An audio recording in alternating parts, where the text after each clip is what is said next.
¿Cuántos se alegran de estar en la casa de papá?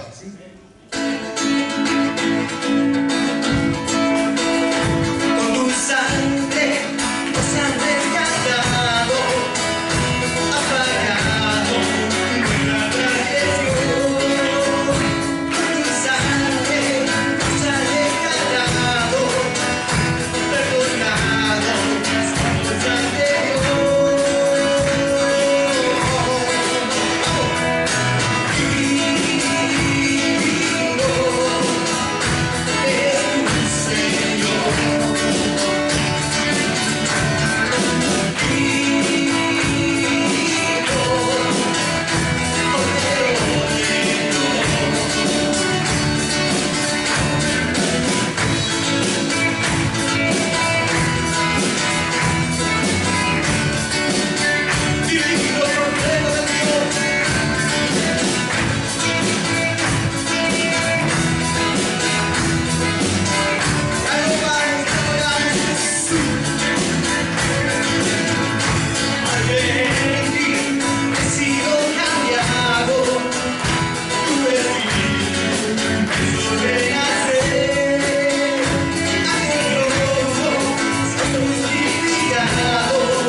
Y para siempre su misericordia. Gracias, Jesús. Amén. Estaba meditando en esto, me estaba acordando de esta palabra que dice: nadie tiene la vida comprada. ¿Usted habrá escuchado alguna vez? ¿Usted tiene la vida comprada? ¿Alguno acá tiene la vida comprada? Pues sí, todos los que estamos acá tenemos la vida comprada, porque Cristo la compró. Amén. Dice que no fuimos comprados ni con oro, ni con plata, ni con piedra preciosa, sino con la sangre de Jesucristo, de un cordero inmolado antes de la fundación del mundo. O sea que nosotros le pertenecemos al Señor, hemos sido comprados por Él. Es por eso que estamos acá, para alabarle. Cuando venimos a la reunión, venimos a adorarle, a darle gracias, a darle gloria, a honrar su nombre en el sacrificio que Él hizo en esa cruz. En su agonía, en su humillación, en esa cruz, nosotros estábamos siendo libres del poder de las tinieblas. Sanada nuestra mente. Nuestra mente estaba enferma y Él nos sanó en esa cruz, en su agonía. Por eso que me siento gozoso, por eso que doy gracias a Dios todos los días, porque me rescató, dando gracias a Dios que nos hizo aptos para participar de la herencia de los santos de luz, el cual nos ha librado del poder de las tinieblas y nos ha trasladado al reino amado de Jesucristo, en quien tenemos redención, sacrificio por su sangre, el perdón de nuestros pecados. Todos nuestros pecados han sido sacados de la presencia de Dios. Y eso es lo que nosotros tenemos que venir a darle gracias a Dios, porque Dios nos mira ahora a través de la sangre de Jesucristo perfectos. Nosotros somos perfectos para Dios. La gente dice, no hay nadie es perfecto. Sí, yo soy perfecto, porque creo realmente en Jesucristo. Y creer en Jesucristo me hace perfecto. Y la sangre de Jesucristo me lleva a la presencia de Dios y me ve perfecto. Seguro que tengo mucho, por decir así, fallas, errores. Pero Dios a través de Jesucristo nos ve perfecto. O sea que le pertenecemos a Dios y nos ha sentado en lugares celestiales. Hay dos reinos, el reino de las tinieblas y el reino de la luz. Nosotros estamos en el reino de la luz. Damos gracias por eso al Señor. Y estoy gozoso, tan gozoso. Mi nieto me trae, mi nieto me dice, acá está. Bendícelo, viejo, me dice. Bendícelo, bueno. Tengo mis nietos. Doy gracias también por esta nación, por esta Argentina que me recibió. Gracias. Veo en la televisión y veo lo que está pasando en el mundo. 10.000 almas bajo un puente en la frontera de Estados Unidos o México. ¿Usted lo ha visto? Gente pasando hambre, miseria, niños abandonados. La policía de frontera encontró 2 niños abandonados en el desierto. Pero mire, no debemos dar gracias a Dios por esta nación. No debemos dar gracias a Dios por lo que Él hace por nosotros cada día. Cómo nos guarda, nos libra de todo mal.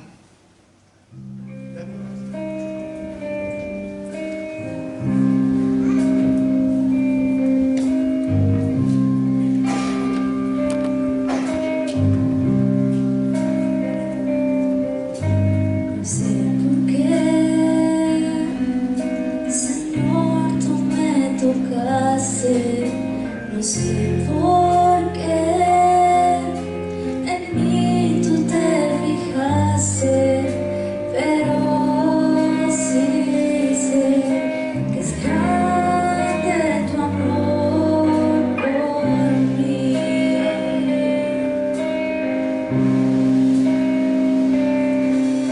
Mi corazón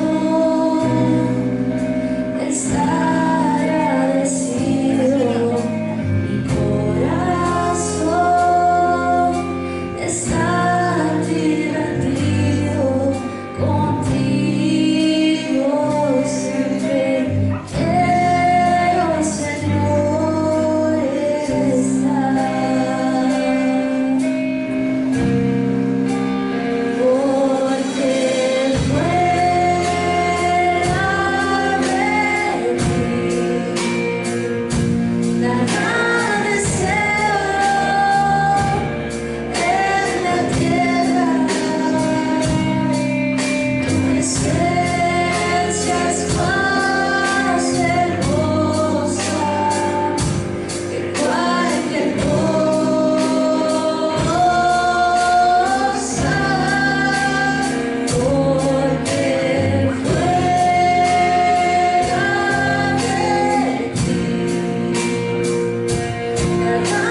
Gloria a Dios. Primera de Tesalonicenses capítulo 5. Hoy nos toca ver el versículo 9 y 11. 9 al 11. Hoy estamos llegando al final de la primera sección del capítulo 5. Pablo, en la primera sección de este capítulo, señala 4 contrastes entre creyentes e inconversos. Ya hemos visto conocimiento versus ignorancia, hemos visto expectación versus sorpresa, sobriedad versus embriaguez, y hoy veremos salvación versus juicio.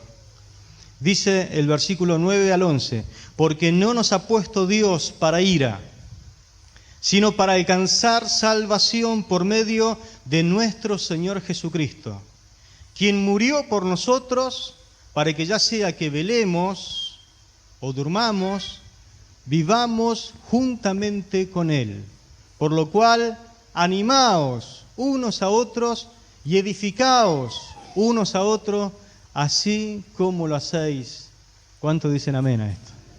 Gloria a Dios. Los creyentes no debemos temer el juicio futuro, porque ese juicio no está en el plan de Dios para la iglesia, para nosotros. ¿Pasarán los creyentes por el día del gran juicio de Dios? ¿Pasarán por la gran tribulación? ¿Ese periodo de juicio de parte de Dios sobre la tierra? En verdad creo que no, creemos que no, y la base bíblica justamente la tenemos en lo que hemos leído, y en Primera Tesalonicenses capítulo 1, verso 10, el capítulo 5, verso 9, donde recién leímos, dice la palabra en el 1:10, y esperar de los cielos a su Hijo, al cual resucitó de los muertos, a Jesús, quien nos libra de la ira venidera. Amén. Quien nos libra de la ira venidera. Usted no está para experimentar la ira de Dios, porque el Señor lo libra. Amén. Y recién leímos, porque no nos ha puesto Dios para ira, sino para alcanzar salvación por medio de nuestro Señor Jesucristo. Usted no está para ira. Los creyentes siempre han pasado momentos de tribulación. Siempre, quien más quien menos, en diferentes partes del mundo, pasan pruebas y aflicciones.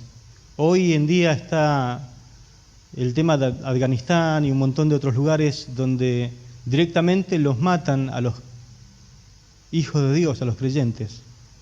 Los que no quieren renegar de la fe son puestos en las plazas públicas y son muertos.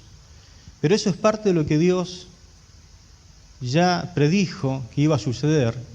Pero eso no es la ira de Dios. Esos son tiempos de aflicciones, tiempos de pruebas.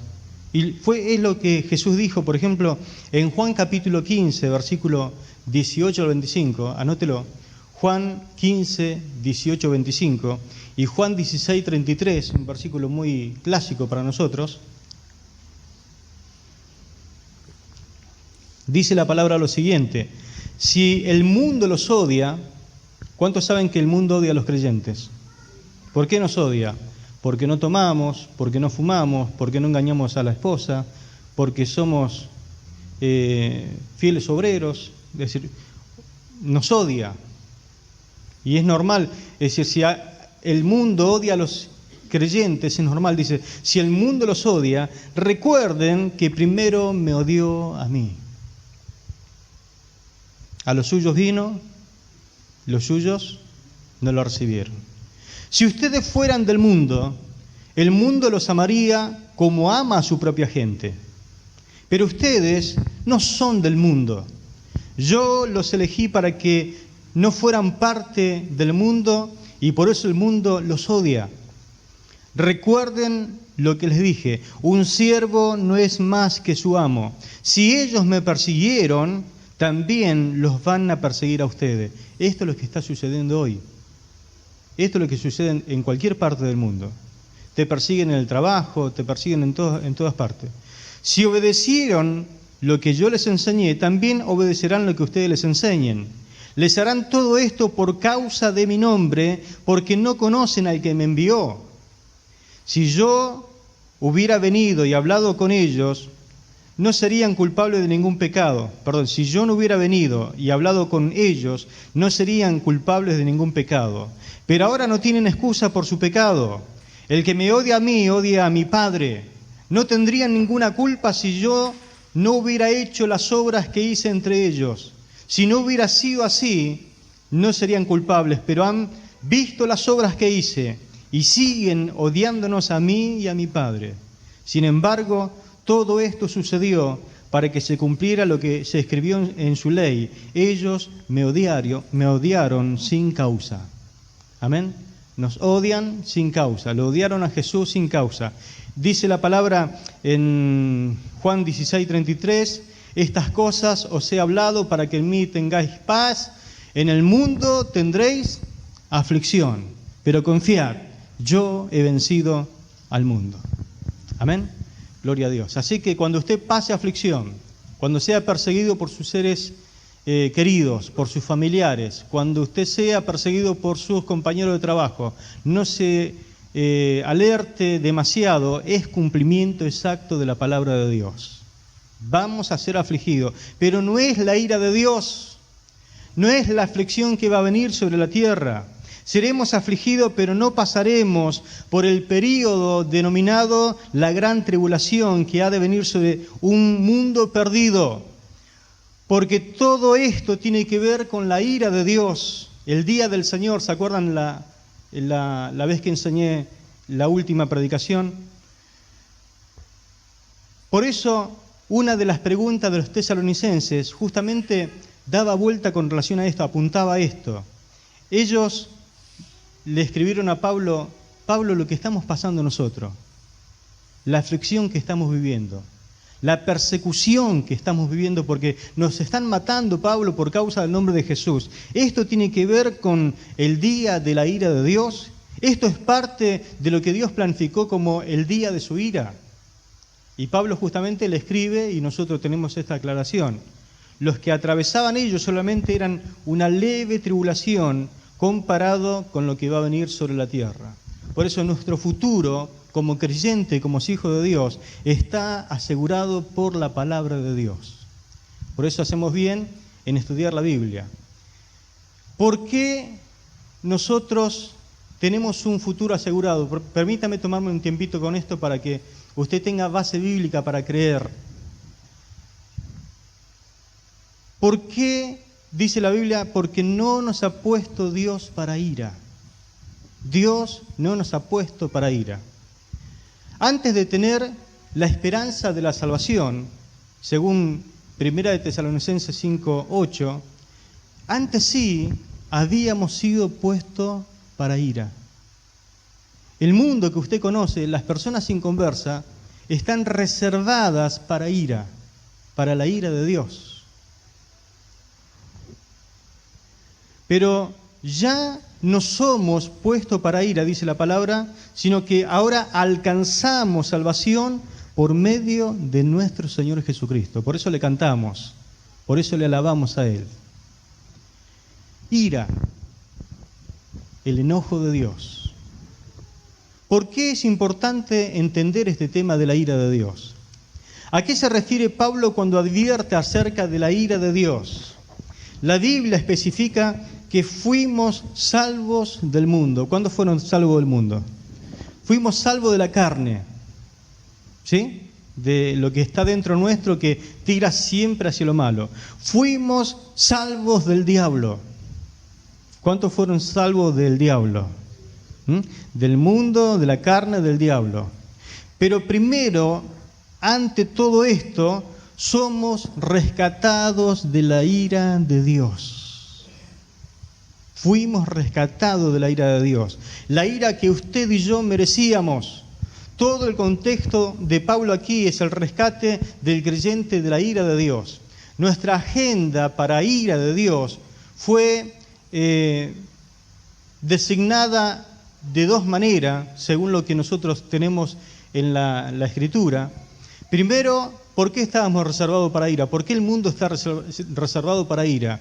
Por causa de Adán. Debido a que Adán hizo lo que hizo, le hizo caso a su esposa. Toda la raza humana quedó bajo condenación, fue puesta bajo ira. Y lo dice la Biblia, Romanos 5, versículo 18-19, un resumen de todo el pasaje. Dice, así como un pecado de Adán trajo condenación a todos los seres humanos, así también un acto de bondad de Cristo trajo la aprobación de Dios y vida para todos. Un hombre desobedeció a Dios e hizo que muchos llegaran a ser pecadores. Pero de la misma manera un solo hombre obedeció a Dios y así hizo que muchos fueran aprobados, salvados por Dios. Amén. Gloria a Dios. Por causa de lo que hizo Adán, de pecar contra Dios, todo el mundo fue puesto bajo ira. Todo el mundo merece la ira de Dios. Y en segundo lugar, debido a nuestros pecados, somos puestos para ira. Cuando Jesús murió en la cruz, tomó el lugar que nosotros merecíamos, nuestro lugar asignado para ira, lo tomó Jesús. Y nos reprogramó para que nosotros viviéramos en salvación. Cuando un creyente piensa que está puesto para ira, porque hay creyentes que por ahí es como que se enloquecen, creen que Dios lo va a castigar, creen que están bajo la ira de Dios, creen que lo que le va a suceder es la ira de Dios y están con ese tema. Cuando un creyente piensa que está puesto para ira, se encuentra que su cita para la ira, el día programado para la ira, está cancelado por Jesucristo. Amén. Así que cuando va a ir a ese lugar, no existe más esa cita. En la agenda de Dios fue tachada. Gloria al nombre del Señor. Quien murió por nosotros, dice este versículo. La idea es que Jesús murió en nuestro lugar. No solamente en el sentido de que Jesús murió por nosotros, como un favor para nosotros, sino que Él murió, escuche, sustituyéndolo a usted y a mí. No es que solamente murió por nosotros. El lugar que usted y yo merecíamos, Jesús lo tomó por nosotros. Entonces, la ira de Dios fue satisfecha en el sacrificio que Jesús hizo por nosotros.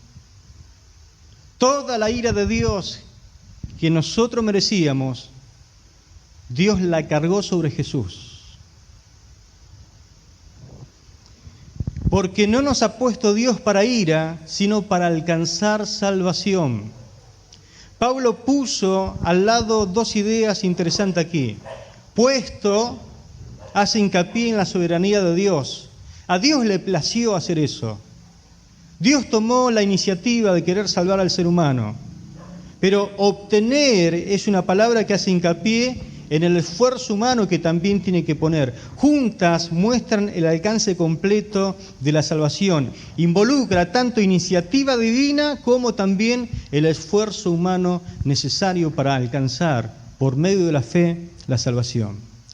Ya sea que velemos o durmamos, usted sabe que muchos nos vamos a atravesar la muerte, vamos a estar velando, vamos a estar esperando la venida del Señor. No todos moriremos. Vamos a estar velando como hijos de Dios.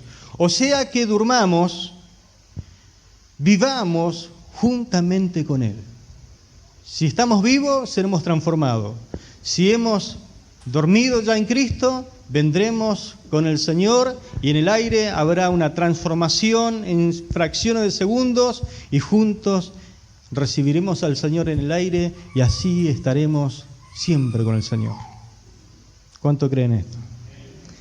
Así que habiendo obtenido salvación por medio de nuestro Señor Jesucristo, siempre viviremos con Él. Así que adáptese a la oración, adáptese a la adoración, porque le adoraremos eternamente y para siempre.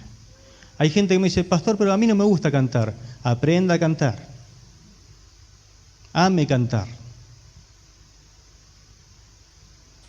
Porque usted le cantará toda una eternidad al Señor. Amén. le alabaremos eternamente y para siempre. Sea que velemos o durmamos, vamos a estar con Él.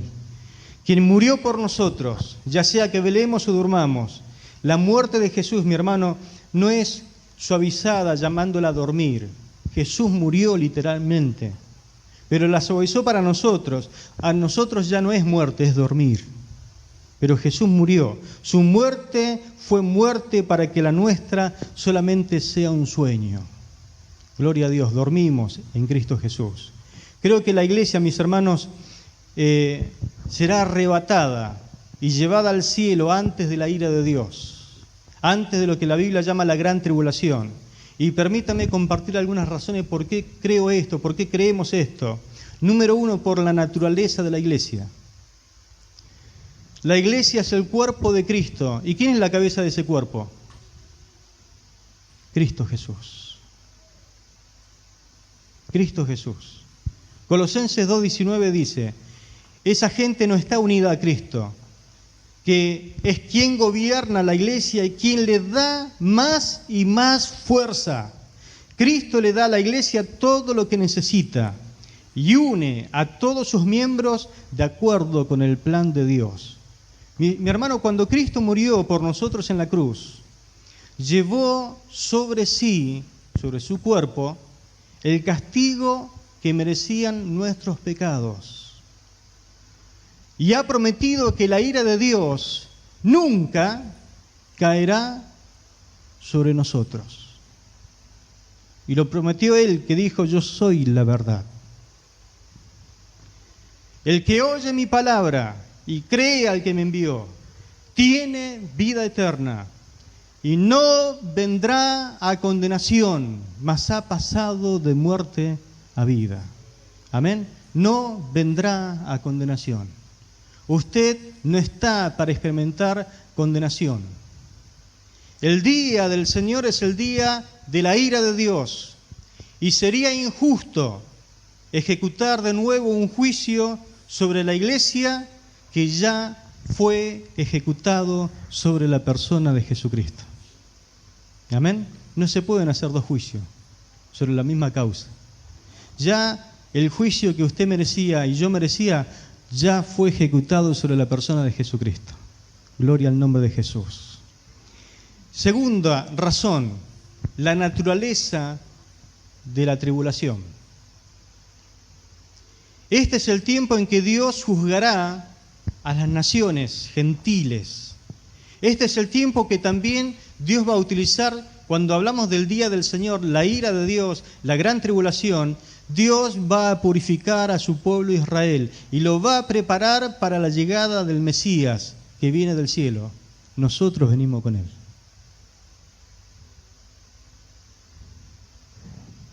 Los habitantes de la tierra sufrirán la ira de Dios. Los que estén en ese tiempo de 7 años, por lo menos 3 años y medio, está decretada ya la ira de Dios.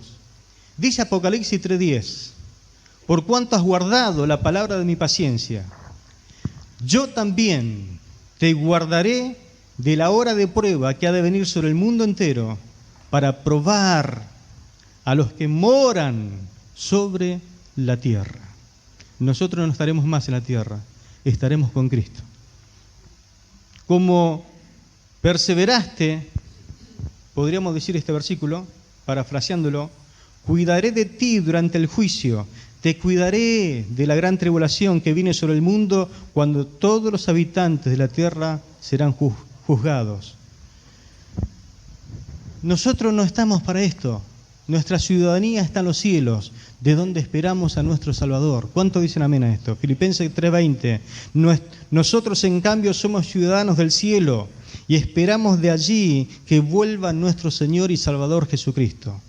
Mis hermanos, Dios juzgará a los habitantes de la tierra en el día de su ira, cuando sea el día del Señor, por sus iniquidades, por sus pecados.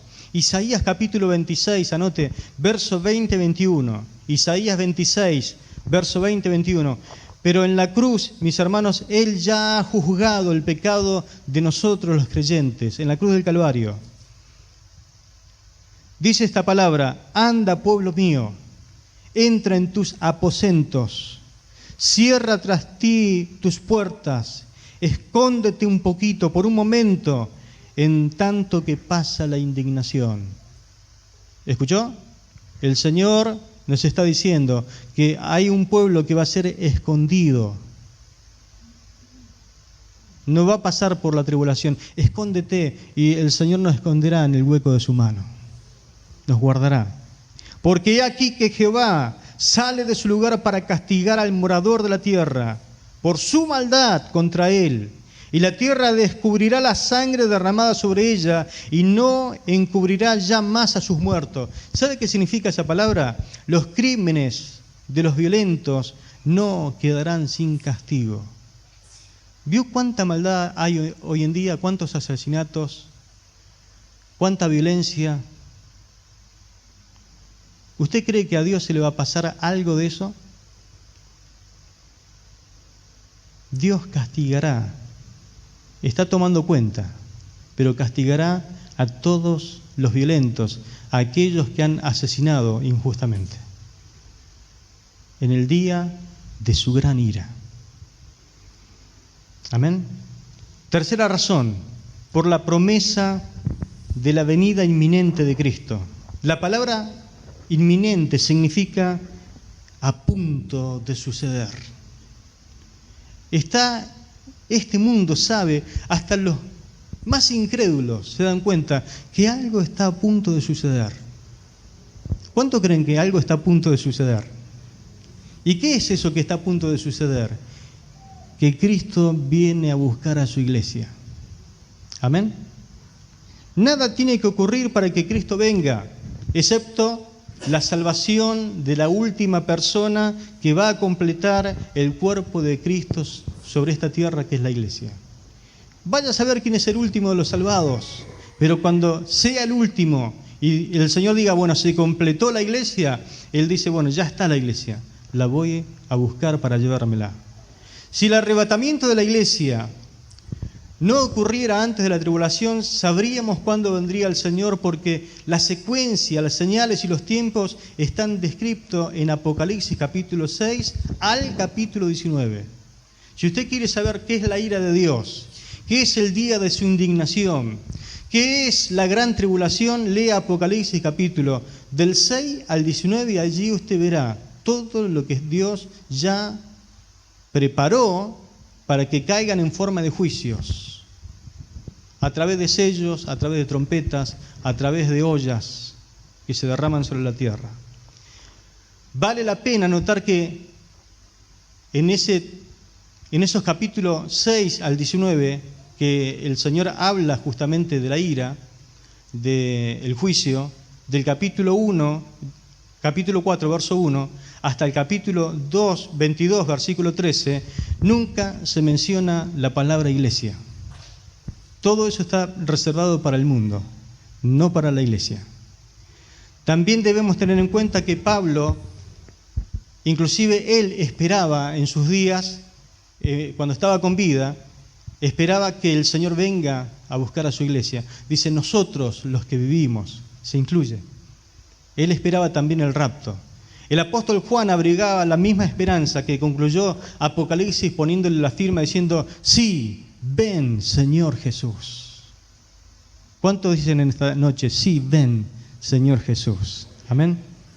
La cuarta razón, el curso de las 7 iglesias de Apocalipsis capítulo 2 y capítulo 3. ¿Leyó alguna vez Apocalipsis capítulo 2, capítulo 3? Si no, vaya en casa y léala. Usted va a encontrar 7 iglesias, que son las 7 iglesias de Asia.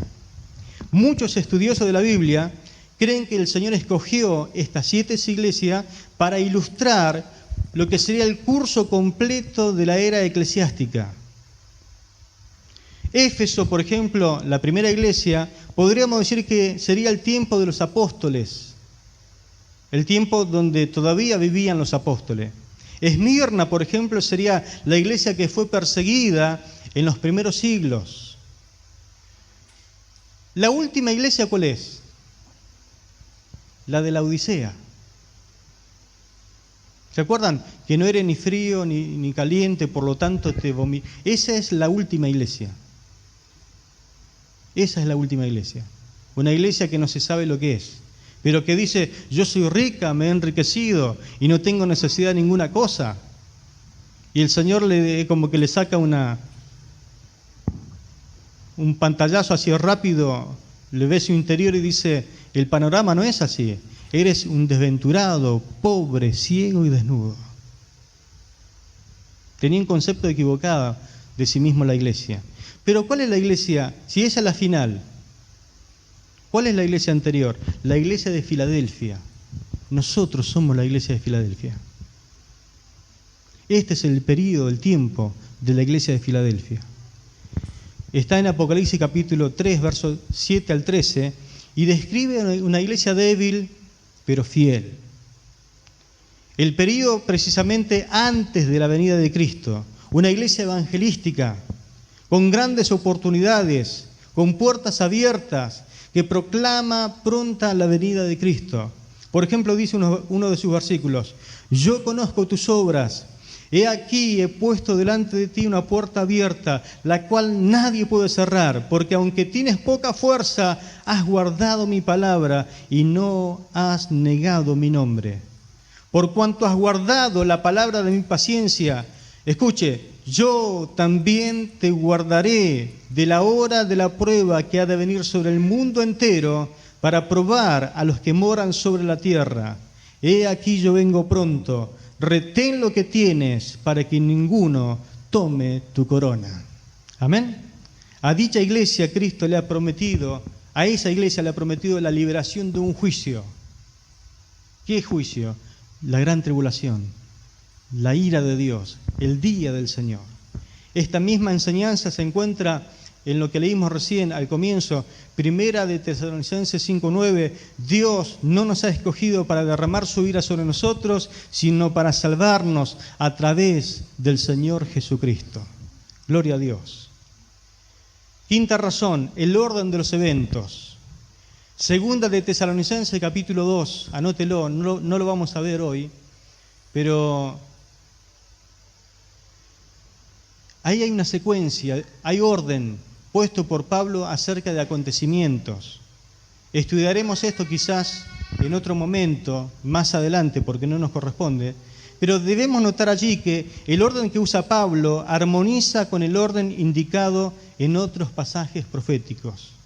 Pablo relaciona la venida de Cristo con la redención que Jesús obtuvo por nosotros en la cruz, que somos comprados por precio de sangre y somos su esposa y nos tomará a sí mismo antes de que la ira de Dios sea derramada.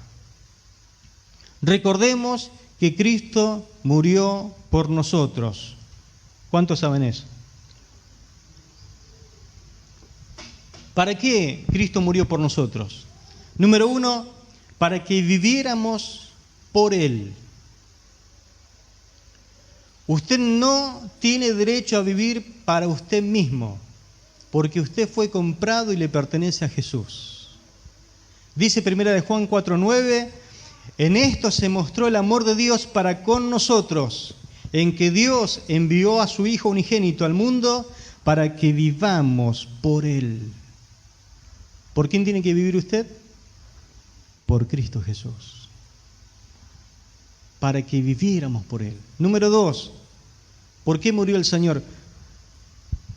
Para que nosotros fuéramos de Él. Dice 2 de Corintios 5:15. 2 de Corintios 5:15. Y por todos murió, para que los que vivan ya no vivan para sí, sino para aquel que murió y resucitó por ellos. Gloria a Dios. Usted tiene que vivir para Él. Y número 3, Él murió por usted. Dice 1 de Tesalonicenses 5:10, quien murió por nosotros para que ya sea que velemos o que durmamos, vivamos juntamente con Él. Gloria a Dios. Murió por usted para que usted viva juntamente con Él. Es decir, no estamos para ira, no estamos para ser castigados. No está para ser derramada la ira sobre la iglesia. Está para que vivamos por Él, para que estemos con Él y para que un día podamos estar juntamente con Él para siempre. Ya sea que vivamos o que durmamos, estemos despiertos o dormidos, somos del Señor y viviremos para Él. ¿Cuánto dicen amén a esto? Gloria a Dios. Pablo concluye esta sección con una aplicación práctica de las Escrituras proféticas, diciendo, estas palabras tienen que ser de ánimo y de edificación. Nunca todo esto que hemos leído y que hemos estudiado no tiene que ser para entrar en un conflicto, para decir, usted no cree igual que yo, bueno, usted es hijo del diablo y le pone una cruz y es de Satanás. No. Podemos tener diferentes puntos de vista, podemos pensar diferente, pero la profecía, la palabra de Dios no es para pelearnos. Amén.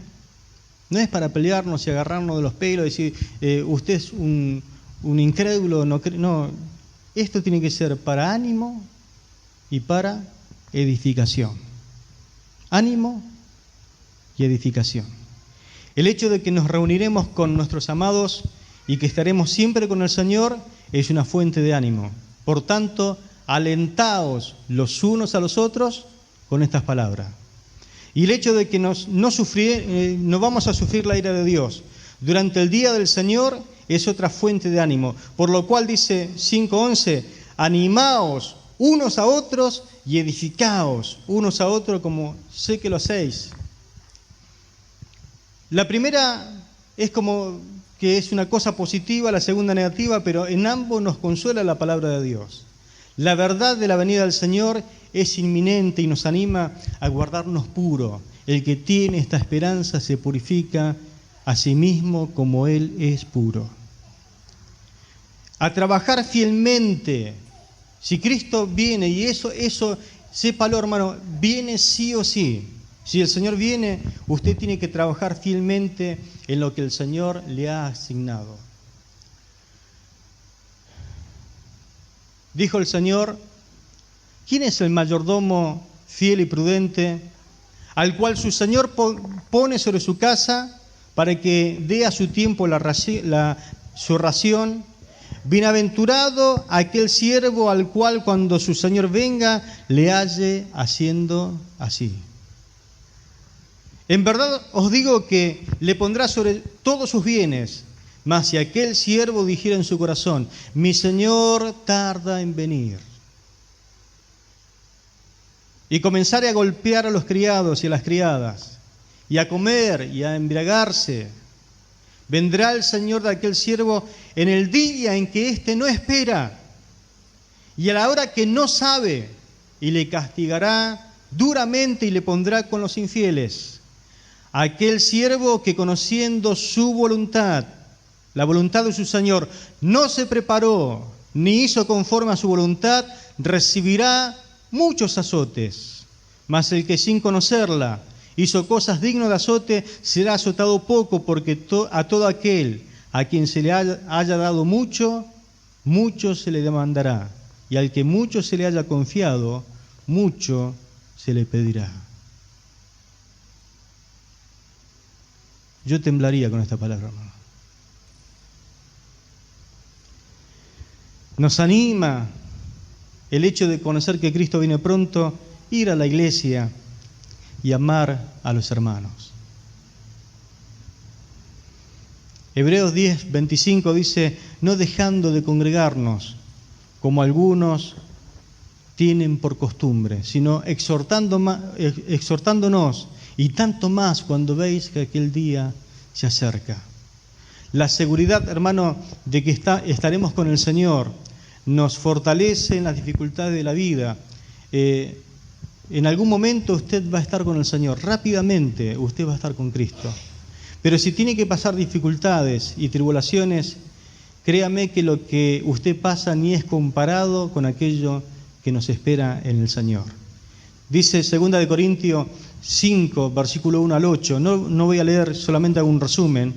Así que vivamos confiados siempre, sabiendo que entre tanto que estamos en el cuerpo estamos ausentes del Señor, porque por fe andamos, no por vista, pero confiamos y más quisiéramos estar ausentes del cuerpo y presentes al Señor.